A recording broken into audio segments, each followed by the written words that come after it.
Welcome to Geetha ಸವಿರುಚಿ. ಇವತ್ತಿನ ನಮ್ಮ ವಿಡಿಯೋದಲ್ಲಿ ತುಂಬ ಟೇಸ್ಟಿಯಾಗಿರುವಂಥ ಆಂಧ್ರ ಸ್ಪೆಷಲ್ ಚಿಗುರುಪಪ್ಪು ಯಾವ ಥರ ಮಾಡ್ಕೋಬೇಕು ಅಂತ ತೋರಿಸ್ತೀನಿ. ತುಂಬಾ ಟೇಸ್ಟಿಯಾಗಿರುತ್ತೆ.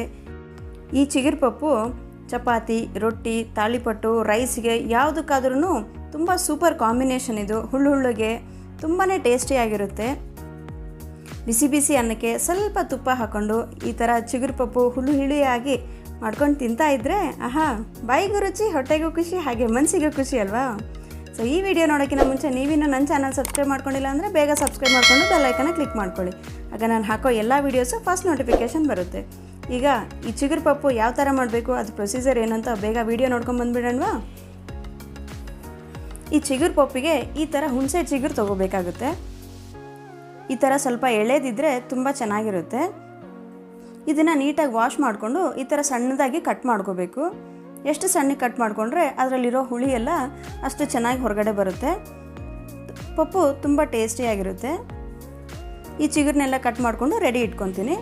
ಈಗ ಪಪ್ಪುಗೋಸ್ಕರ ತೊಗರಿಬೇಳೆನ 1 ಕಪ್ಪಷ್ಟು ಕುಕ್ಕರಲ್ಲಿ ಹಾಕ್ಕೊತಿದ್ದೀನಿ.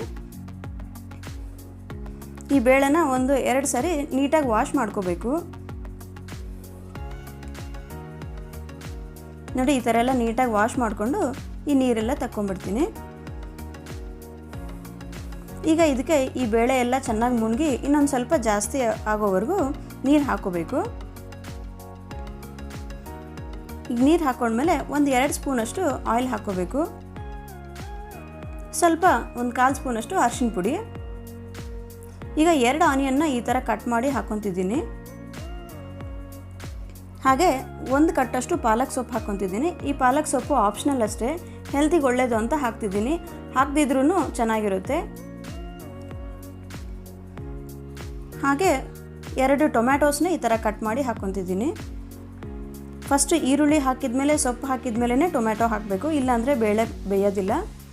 ಈಗ ಇದನ್ನು 3-4 ವಿಸಿಲ್ ಬರೋವರೆಗೂ ಬೇಯಿಸ್ಕೋಬೇಕು. ನೋಡಿ, ನಾನು 4 ವಿಸಿಲ್ಸ್ ಇಟ್ಕೊಂಡಿದ್ದೀನಿ. ಇದು ಪ್ರೆಷರೂ ಹೋಗಿದೆ. ಬೇಳೆ ಎಲ್ಲ ಹೆಂಗೆ ಬೆಂದಿದೆ ಅಂತ ನೋಡೋಣವಾ? ನೋಡಿ, ಬೇಳೆ ಎಲ್ಲ ಕರೆಕ್ಟಾಗಿ ಕುಕ್ ಆಗೋಗಿದೆ. ಸ್ವಲ್ಪ ಈ ಥರ ಪ್ರೆಸ್ ಮಾಡಿ ಚೆಕ್ ಮಾಡಿ ನೋಡ್ಕೋಬೇಕು. ಇನ್ನೂ ಬೆಂದಿಲ್ಲ ಅಂದರೆ ಇನ್ನೂ 1-2 ವಿಸಿಲ್ ಇಟ್ಕೋಬೋದು. ಈಗ ಇದಕ್ಕೆ ನಾವು ಕಟ್ ಮಾಡ್ಕೊಂಡಿರೋ ಚಿಗುರಿದೆ ಅಲ್ವಾ, ಅದನ್ನೆಲ್ಲ ಹಾಕ್ಕೊತೀನಿ. ಈ ಹುಣಸೆ ಚಿಗುರಲ್ಲಿರೋ ಹುಳಿನೇ ಇದಕ್ಕೆ ಸರಿ ಹೋಗುತ್ತೆ. 1-2-3 ಸ್ಪೂನಷ್ಟು ಹಸಿ ಖಾರ ಹಾಕ್ಕೊತಿದ್ದೀನಿ. ಹಸಿ ಮೆಣಸಿನ್ಕಾಯಿ ಪೇಸ್ಟ್, ಸ್ವಲ್ಪ ಗರಂ ಮಸಾಲ. ನಾನು ಹಸಿ ಮೆಣಸಿನ್ಕಾಯಿ ಪೇಸ್ಟಲ್ಲಿ ಉಪ್ಪು ಹಾಕಿದ್ದೀನಿ, ಹಾಗಾಗಿ ಎಕ್ಸ್ಟ್ರಾ ಉಪ್ಪು ಆ್ಯಡ್ ಮಾಡ್ತಾ ಇಲ್ಲ. ನೀವು ಬೇಕಾದರೆ ಸ್ವಲ್ಪ ಉಪ್ಪನ್ನು ಹಾಕ್ಕೋಬೋದು. ಈಗ ಇದನ್ನೆಲ್ಲ ನೀಟಾಗಿ ಮಿಕ್ಸ್ ಮಾಡಿಕೊಂಡು ಇದನ್ನು ಕುದಿಯೋಕೆ ಇಟ್ಕೋಬೇಕು. ನೋಡಿ, ಇದಕ್ಕೆ ಇನ್ನೂ ಸ್ವಲ್ಪ ನೀರು ಇಡಿಸಿದ್ರೆ ಸ್ವಲ್ಪ ನೀರು ಹಾಕ್ಕೊಂಡು ಬಾಯ್ಲ್ ಮಾಡ್ಕೋಬೇಕು.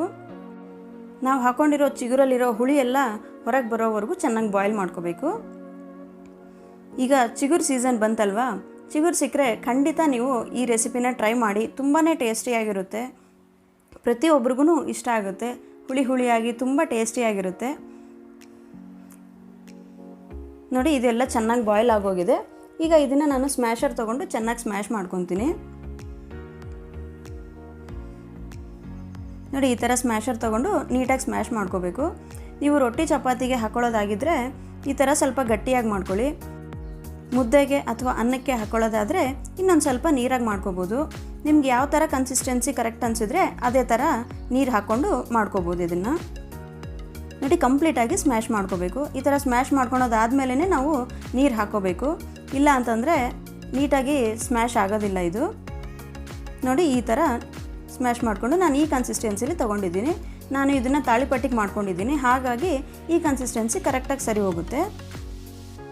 ಈಗ ಇದಕ್ಕೆ ಒಗ್ಗರಣೆ ರೆಡಿ ಮಾಡ್ಕೊಳ್ಳೋಣ. 1-2 ಸ್ಪೂನಷ್ಟು ಆಯಿಲ್ ಹಾಕ್ಕೊತಿದ್ದೀನಿ. ಸ್ವಲ್ಪ ಜೀರಿಗೆ ಸಾಸಿವೆ. ಈ ಜೀರಿಗೆ ಸಾಸಿವೆ ಎಲ್ಲ ಸ್ವಲ್ಪ ಚಟ್ಪಟ ಆದಮೇಲೆ 6-8 ಬೆಳ್ಳುಳ್ಳಿನ ಜಜ್ಕೊಂಡು ಹಾಕ್ಕೊತಿದ್ದೀನಿ. ಈ ಥರ ಜಜ್ಕೊಂಡು ಹಾಕ್ಕೊಂಡ್ರೆ ಫ್ಲೇವರ್ ತುಂಬ ಚೆನ್ನಾಗಿ ಬರುತ್ತೆ. ಈಗ 1 ಮೆಣಸಿನ್ಕಾಯಿನ ಈ ಥರ ಕಟ್ ಮಾಡಿ ಹಾಕ್ಕೊತಿದ್ದೀನಿ. ಇದು ಆಪ್ಷನಲ್ ಅಷ್ಟೇ, ನಿಮ್ಗೆ ಇಷ್ಟ ಇಲ್ಲ ಅಂದರೆ ಸ್ಕಿಪ್ ಮಾಡ್ಕೋಬೋದು. ಹಾಗೆ ಕರಿಬೇವನ್ನು ಹಾಕ್ಕೊಂಡಿದ್ದೀನಿ. ಈಗ ಈ ಮೆಣಸಿನ್ಕಾಯಿ, ಬೆಳ್ಳುಳ್ಳಿ, ಕರಿಬೇವು ಎಲ್ಲ ಚೆನ್ನಾಗಿ ಫ್ರೈ ಆಗೋವರೆಗೂ ಫ್ರೈ ಮಾಡ್ಕೋಬೇಕು. ನೋಡಿ, ಈ ಥರ ಎಲ್ಲ ನೀಟಾಗಿ ಫ್ರೈ ಮಾಡ್ಕೋಬೇಕು. ಈಗ ಇದನ್ನು ಚಿಗುರುಪಪ್ಪಲ್ಲಿ ಹಾಕ್ಕೊಂಡು ಸರ್ವ್ ಮಾಡ್ಕೊಂಬಿಟ್ರೆ ತುಂಬ ಟೇಸ್ಟಿಯಾಗಿರೋ ಚಿಗುರುಪಪ್ಪು ರೆಡಿ ಆಗೋಗಿದೆ ನೋಡಿದ್ರಾ. ನಿಮಗೇನಾದರೂ ಚಿಗುರು ಸಿಕ್ಕರೆ ಖಂಡಿತ ಈ ಥರ ಟ್ರೈ ಮಾಡಿ. ನಿಮ್ಗೆ ಯಾವ ಥರ ಬಂದಿದೆ ಅಂತ ನನಗೆ ಕಮೆಂಟ್ ಮಾಡಿ ತಿಳಿಸಿ. ನಿಮಗೆ ಈ ವಿಡಿಯೋ ಇಷ್ಟ ಆಗಿದರೆ ದಯವಿಟ್ಟು ಒಂದೇ ಒಂದು ಲೈಕ್ ಮಾಡಿ.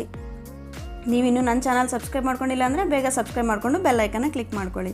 ನಾನು ಹಾಕೋ ಎಲ್ಲ ವೀಡಿಯೋಸು ನಿಮ್ಗೆ ಫಸ್ಟ್ ನೋಟಿಫಿಕೇಷನ್ ಬರುತ್ತೆ. ಮತ್ತಷ್ಟು ಒಳ್ಳೆ ರೆಸಿಪಿಗಳೊಂದಿಗೆ ಮತ್ತೆ ಭೇಟಿಯಾಗೋಣ.